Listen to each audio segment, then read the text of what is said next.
Makam keramat Wali Nyatok yang berada di Lombok Tengah, tepatnya di Desa Rembitan, Kecamatan Pujut, hanya bisa dikunjungi peziarah makam pada hari Rabu. Ada apakah dengan hari Rabu, dan kenapa peziarah harus melepaskan alas kaki ketika mau memasuki makam tersebut? Makam Nyatok ialah makam kuno dari salah satu pemuka agama yang ada di Lombok, yang bernama Abdullah Ahadat, atau masyarakat Lombok mengenalnya dengan nama Wali Nyatok. Makam ini berlokasi di sebuah bukit di wilayah selatan Lombok Tengah, tepatnya di Desa Rembitan, Kecamatan Pujut.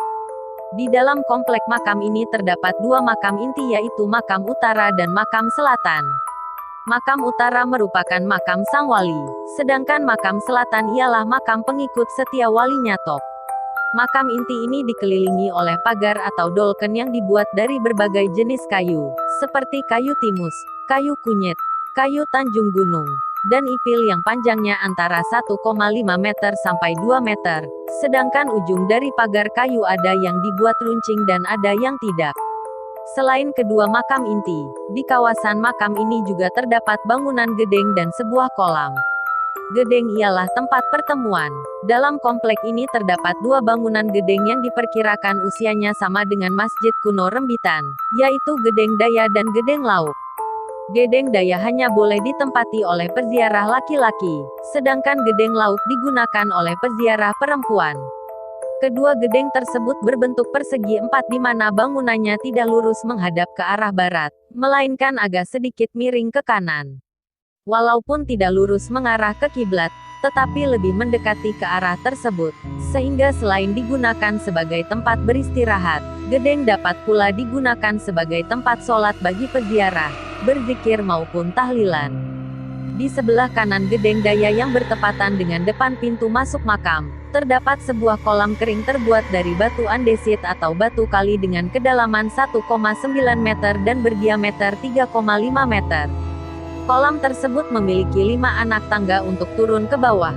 Diperkirakan pada awal berdirinya makam, kolam tersebut berisi air yang dapat digunakan untuk mengambil air wudhu atau mencuci kaki sebelum atau sesudah memasuki makam. Dalam berziarah ke makam ini, terdapat beberapa tradisi yang harus dipatuhi oleh peziarah, seperti waktu berziarah, melepas alas kaki saat akan memasuki kawasan makam inti, dan daerah yang boleh dimasuki oleh peziarah. Tradisi pertama ialah peziarah hanya boleh berziarah pada hari Rabu. Hal ini dikarenakan kepercayaan warga setempat. Diceritakan pada masa hidupnya, Wali Nyatok hanya menerima orang datang menemuinya pada hari Rabu, sehingga atas dasar tersebut warga menetapkan waktu ziarah yang hanya boleh dilaksanakan pada hari Rabu. Tradisi kedua ialah melepaskan alas kaki ketika akan memasuki makam inti. Masyarakat setempat memandang makam adalah tempat yang suci seperti masjid, oleh karena itu harus diperlakukan sama seperti masjid. Tradisi terakhir ialah tempat yang boleh dimasuki peziarah. Makam inti di komplek makam Nyatok ini selain dikelilingi oleh pagar kayu juga dikelilingi oleh pagar kawat di dalamnya sebagai pembatas. Peziarah hanya bisa memasuki makam inti hingga pembatas tersebut. Yang diperbolehkan masuk melewati pagar pembatas hanyalah kerabat atau orang kepercayaan Wali Nyatok sendiri. Penyebaran agama Islam di wilayah selatan Lombok Tengah dilakukan oleh Waliullah yang dimakamkan di makam kuno Rambitan. Dari beberapa sumber menyebutkan bahwa yang menyebarkan agama Islam di wilayah selatan adalah Wali Nyatok. Sejarawan NTB Dr. Jamaluddin Ma menyebutkan bahwa Wali Nyatok ini sebenarnya tidak ada yang tahu sejarah asal-usulnya. Ada yang menyatakan jika Wali Nyatok berasal dari Arab, namun pihaknya belum menemukan sumber yang menyatakan jika Wali Nyatok orang Arab. Itu tidak saya temukan. Begitu juga ada yang menyebutkan, seperti Pak Tawal itu menyebutnya bahwa Wali Nyatok itu Said Ali atau Said Abdurrahman. Tapi saya juga tidak menemukan sumbernya dari mana, katanya, kepada RRI, Senin, tanggal 22 Juli tahun 2019. Jika dilihat dari bukti arkeologi atau tinggalan yang ada di Lombok Selatan itu, misalnya tipologi batu nisan kemudian dari beberapa tinggalan yang lain itu memang kalau kita lihat dari tipologi batu nisan, Tipologi makam itu bisa jadi Wali Nyatok itu masih ada hubungannya dengan Selaparang Lombok Timur dan masih ada hubungannya dengan penyebar agama Islam di Bayan Lombok Utara, tambahnya. Ini berarti jika Wali Nyatok dengan Selaparang dan Bayan masih ada hubungan keluarga. Sementara itu lalu Jelenge menyebut jika Wali Nyatok itu Naman Denek Mas Putra Pengendeng Segara Katon Rembitan. Tapi bahwa jika dilihat dari kajian-kajian arkeologis memang ada hubungan. Artinya dari tipologi itu mengindikasikan bahwa Rambitan ada hubungan di Selaparang. Nah, Wali Nyatok ini adalah orang yang sangat luar biasa alim. Beberapa tulisan beliau yang masih kita temukan di wilayah-wilayah Rambitan itu mengindikasikan bahwa beliau termasuk orang-orang yang melanjutkan sebaran-sebaran Islam yang menggantungkan mazhabnya ke mazhab Imam Syafi'i Ahlussunnah wal Jamaah, urainya. Dari tinggalan arkeologis lainnya misalnya bangunan gedeng komplek makam Nyatok itu adalah simbol karena tiangnya tidak boleh kurang dari 20. Di mana tiap-tiap satu gedeng tingginya berjumlah 10. Berarti ada 2 gedeng tidak boleh kurang dari 20. Makanya posisi tiang tidak beraturan. Nah, pertanyaannya kenapa harus 20? Nah, itulah simbol dari sifat 20, tandasnya.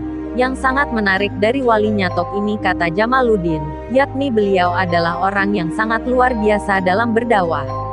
Beliau terus berdakwah setiap harinya kecuali pada hari Rabu. Pada hari Rabu, menurutnya, Wali Nyatok tidak keluar dari kampung untuk berdakwah.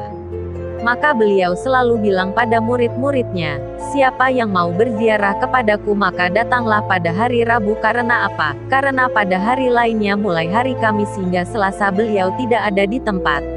Artinya beliau keluar kalau hari Jumat beliau Jumatan dan beliau tidak mengadakan kegiatan atau bertamu sebab hari Jumat beliau fokus beribadah, ucapnya. Beberapa manuskrip dan naskah-naskah yang ada di Rambitan dan naskah-naskah yang sama banyak ditemukan di tempat yang lain jika dilihat dari sisi tasawuf maka tasawufnya tasawuf Imam Ghazali. Jadi tasawuf Al-Ghazali sehingga beliau juga melaksanakan tarekat yang diajarkan Al-Ghazali. Nah itu yang Wali Nyatok ajarkan ke masyarakat yakni mazhab Ahlussunnah wal Jamaah mazhab Imam Syafi'i, urainya. Rambitan lanjutnya merupakan salah satu pusat pengajaran Islam waktu itu termasuk Selaparang, Bayan dan daerah lainnya di Lombok Tengah Selatan. Pada abad ke-18 daerah tersebut mengalami kemunduran dalam hal tradisi keislaman. Dari hasil pembahasan kami bersama pemangku makam Nyato, yaitu Bapak Lalu Ginsir menyebutkan bahwa asal mula munculnya Waliullah di desa Rembitan. Ketika seseorang yang berwujud bocah berusia kurang lebih 9 tahun muncul tiba-tiba di tengah masyarakat. Konon katanya beliau tumbuh di kalangan masyarakat setempat, dan mulai mendakwahkan Islam, merubah adat istiadat kebiasaan masyarakat yang pada dasarnya memiliki paham animisme dan dinamisme, dari saat beliau beranjak dewasa hingga beliau wafat. Pada saat beliau wafat, beliau berpesan agar dimakamkan di puncak sebuah bukit di desa Rembitan, yang kemudian makam tersebut dinamakan makam Wali Nyato. Selain itu, ada beberapa sahabat beliau juga yang dimakamkan di sana, sehingga makam Wali Nyato terbagi menjadi 2 area yaitu, area utama, makam Wali Nyato, dan area luar makam utama, makam para sahabat. Adapun para peziarah hanya boleh berziarah pada hari Rabu. Hal ini dikarenakan kepercayaan warga setempat. Diceritakan pada masa hidupnya Wali Nyatok hanya menerima orang yang datang menemuinya pada hari Rabu, sehingga ditetapkanlah hari Rabu sebagai waktu dilaksanakannya ziarah. Pada saat melakukan ritual ziarah, para peziarah harus melakukan beberapa ritual, diantaranya memakai pakaian sopan sesuai anjuran agama Islam, berwudu, melepas alas kaki sebelum memasuki area makam, menundukkan kepala saat memasuki pintu makam, tidak boleh melakukan keributan saat berdoa, melempar uang ke dalam makam.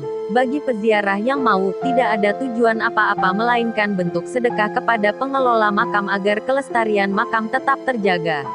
Membasuh muka di depan makam dengan air setelah melakukan ritual sebelumnya. Tidak ada tradisi lain selain berziarah dan bertawasul di sana. Setelah melakukan ritual ziarah, Biasanya para peziarah makan bersama atau bergabung dengan rombongan masing-masing.